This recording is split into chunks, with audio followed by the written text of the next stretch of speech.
small as these crops are, they're now substantial leverage in global trade. The soybeans. The US and Brazil together dominate over 2/3 of production, while China wields significant market power, importing roughly 100 million tons every year since 2020. China imports more soybeans than any other country in the world, so it's easy to tell how big a relationship the small beans have formed in between China, US, and South America. The crucial source of animal feed and cooking oil has remained a flashpoint throughout the ebbs and flows of the trade disputes between China and the US, from the tariff turbulence during the first Trump administration to the current one. 中美摩擦以后啊，整个大豆的价格波动幅度达到60到70美分，远远超了往年的大概10倍左右。Brazil overtook the US as the top soybean source for China, and there have been other emerging alternatives like Argentina. On the one hand, buyers here naturally turn to cheaper choices to sidestep eye-watering costs. On the other hand, Brazil has quickly expanded its yields and become the world's largest soybean producer. We are growing our productivity much more than, for example, US. The US is growing the total productivity factor in 1.1% a year. We are growing 2.5% a year. In the last 20 years was 3.2%. 巴西大豆产量这些年每年的增幅非常多，每年500多万吨、600多万的速度在提升，它的产量远远地超过了美国。The statistics of this trade relationship are staggering. We're talking about billions of dollars, millions of tons. How China's changing demand is shaking up the markets, and whether this will form a long-term trade landscape. In order to truly understand what it's all about, in this episode, I will talk to China's soybean buyers, agricultural tech developers, and of course, get some first-hand information from where the soybean source. This is Mato Grosso in central western Brazil, which by its name means thick forest that's historically known for its agricultural production.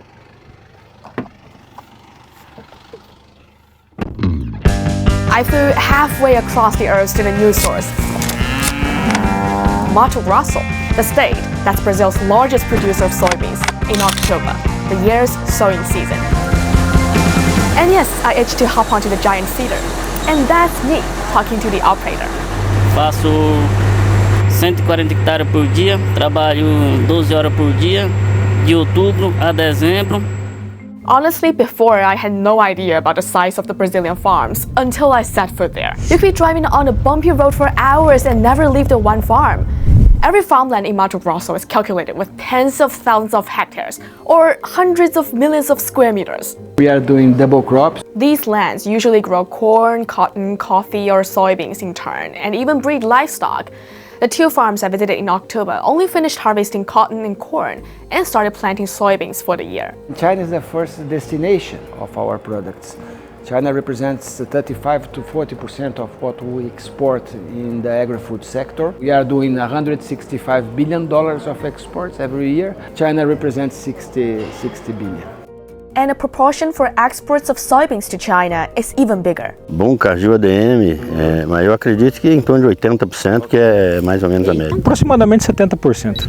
See the smiling faces? China's been demanding more soybeans. 每年我们的加工大豆数量大体上在1200多万吨，其中呢有80-90万吨是国产大豆，其他呢1000多万吨呢来自于进口。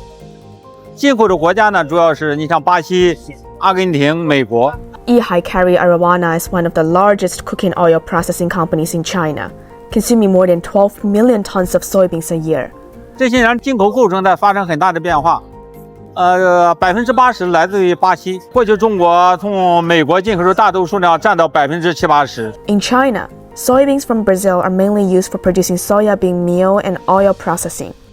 Soybean meals for livestock such as pork, poultry, and aquaculture, and cooking oil for food industry. 巴西大豆很重要的一个原因呢，含油很高，含油20多。美国大豆基本上在18，油的价值高嘛，多一个油就少一个破。Historically, China's soybean buyers have usually bought Brazilian soybeans from February to September. After that, from October to January, US soybeans dominate procurement lists. Take a look at the overall soybean export prices released by the International Grains Council, where you can see the soybean prices of the three major producers, and the local buyers will pay the tariff and value-added taxes based on the prices.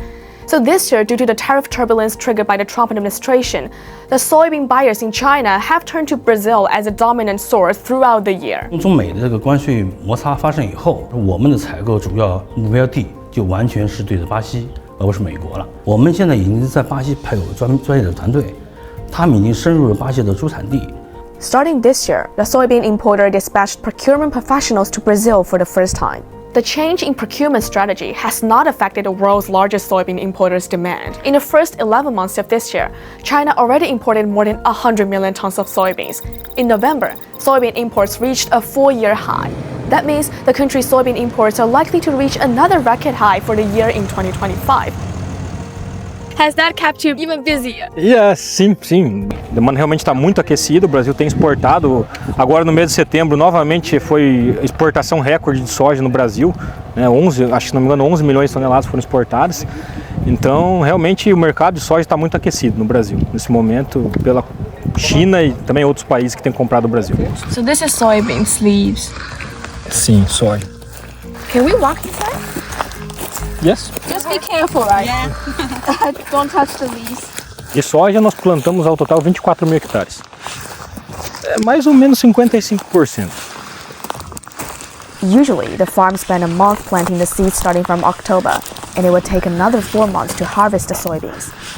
In 4 months, we can get soybeans from this plant. Yes. For China, have more 6 months, and we need a truck. Go to the port. Yes. And then go to Shanghai. Yes. Many of the farms in Mato Grosso have been planting soybeans for decades, and exports to China date back as far as 25 years ago. A soja tem aumentado a produtividade nos últimos anos. Né? A gente levou em torno de 10 a 15% a produtividade nos últimos 5 anos. It's a common theme among the farms in the area. They're growing more soybeans, and a larger share of the harvest goes to China. At this point, I started wondering how the farms have been able to increase their productivity in such a rapid speed. It turns out to have a lot to do with another big Brazilian farm industry, cattle. Fazem 5 anos. É a área de reverte. Aqui era pura pecuária e agora é alterna. The day I visited the farm, the cattle had just moved to the other side of the land, and so the left side of the land was available for planting soybeans. The reason for the transformation was pretty easy. A more lucrative business. Eu acho que 100%, porque o mercado asiático, eu acho que em torno de 20%. It's not as simple as just moving a few cows and then planting soybeans. They have to first recover the land downgraded by the cattle to make sure it's suitable for the new crop. And so I met with a technician to learn more about these efforts.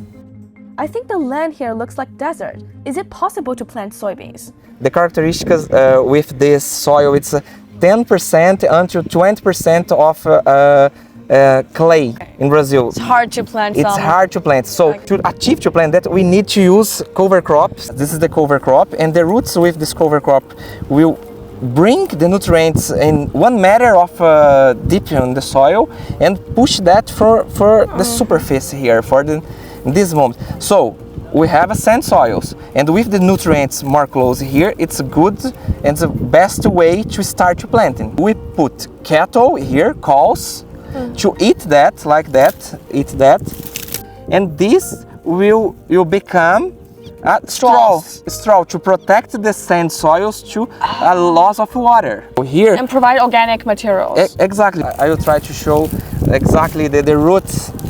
Maybe we can just see. Ooh. Look, that's so baby root. It feels kind of interesting when I touched the cold and humid crop roots when I was standing on a seemingly dry soil in a scorching 36-degree heat. It's a magic of nature, and also the brilliant minds that figure out a way to bring new life to the soil and more money to the farm owners. Normalmente ela consegue dar uma rentabilidade 2 vezes maior que a da pecuária, né? Aqui no Brasil, a soja é uma das atividades agrícolas mais rentáveis e dá um rendimento médio em torno de 15% por safra. When the soil is ready, it's time to plant the seeds.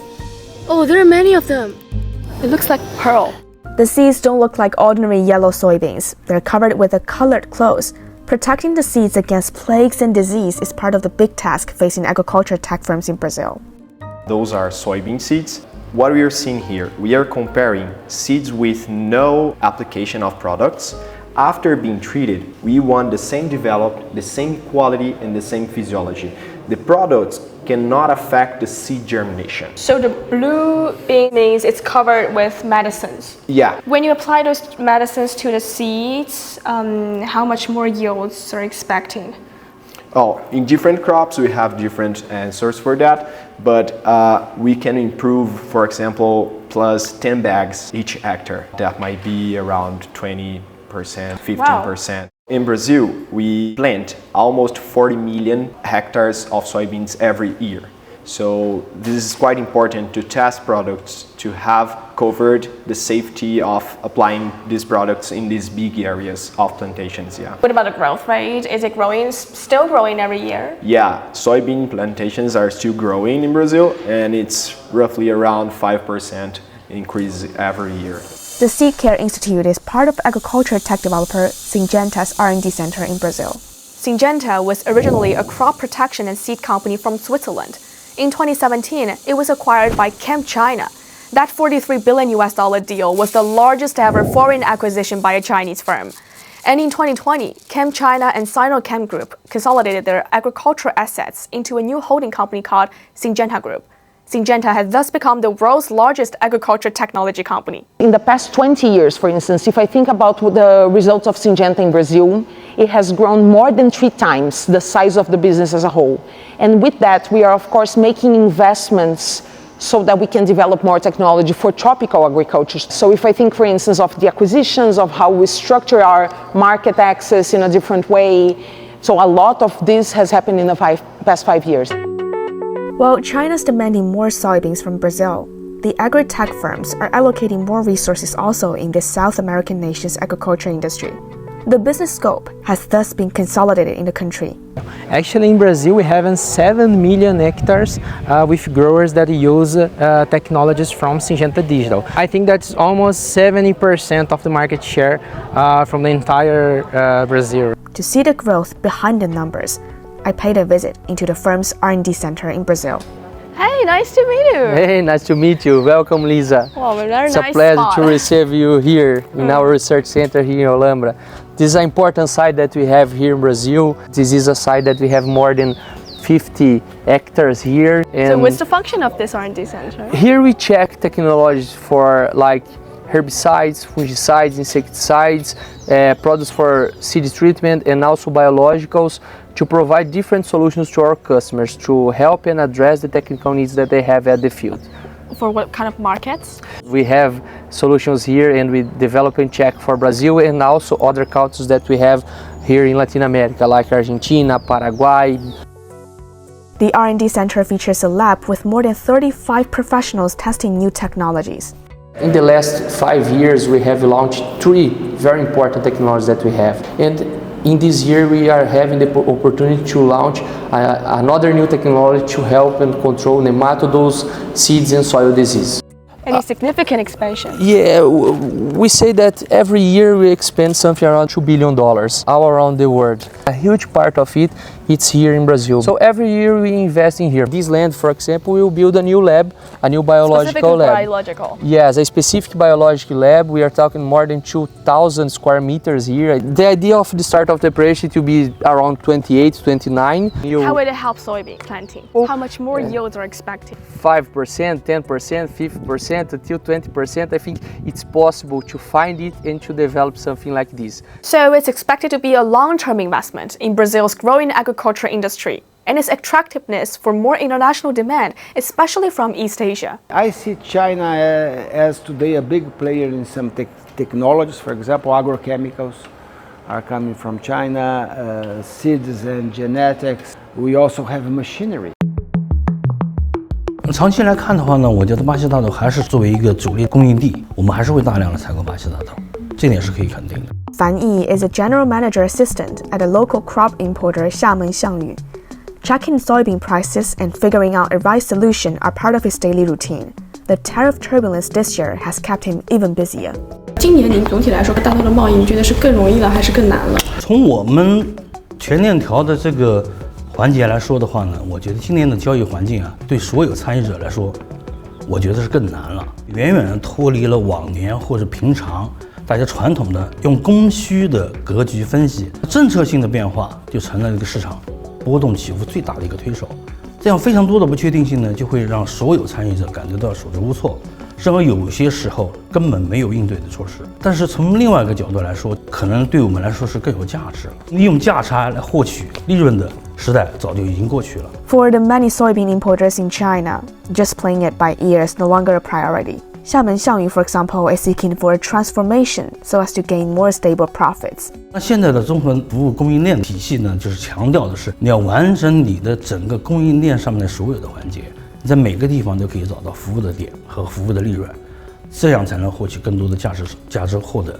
你所说的新的这个利润点是能够帮助覆盖这些价差的这个变化吗？在阶段性上是可以的，因为所有的参与者他是面临自己的生产成本和这服务成本是各自不相同的，所以这个呢需要每个企业尽可能的压缩自己的成本，尽可能优化自己的服务。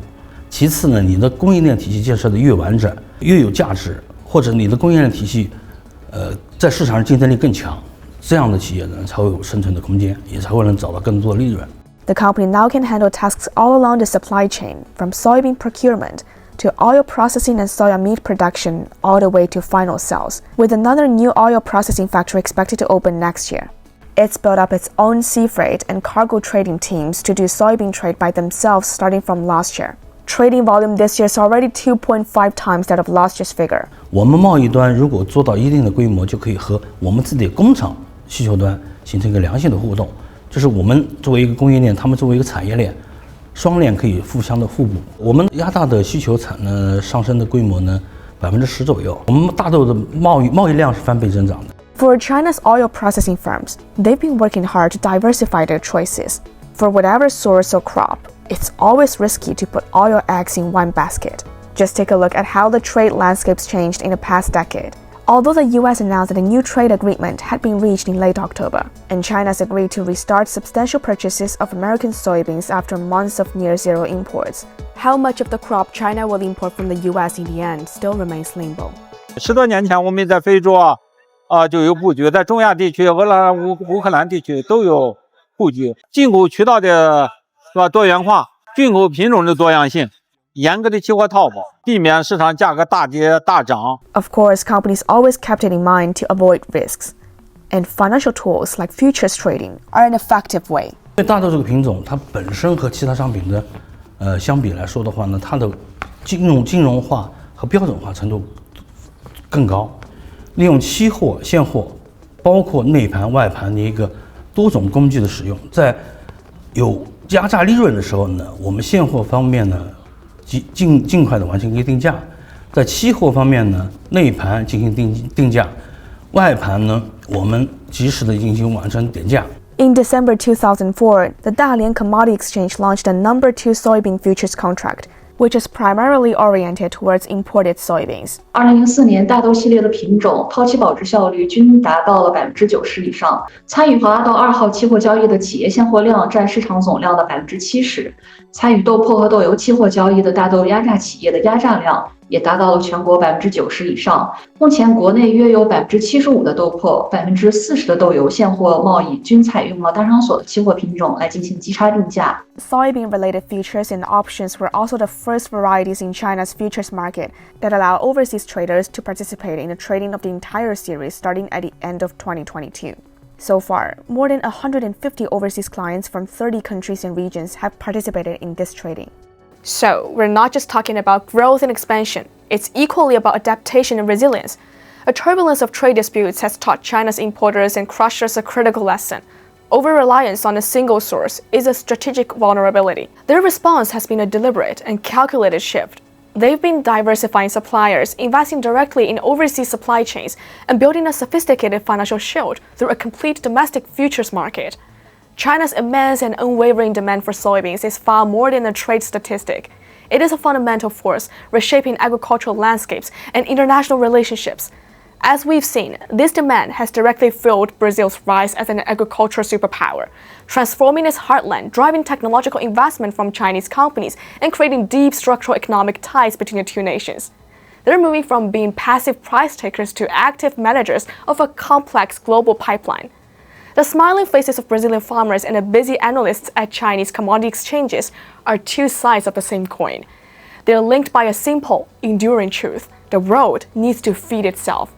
China's strategy to secure its protein supply by nurturing new sources, fostering agricultural innovation abroad, and fortifying its financial defenses ensures that the humble soybean will remain a powerful lever in global trade, diplomacy, and economic strategy for years to come.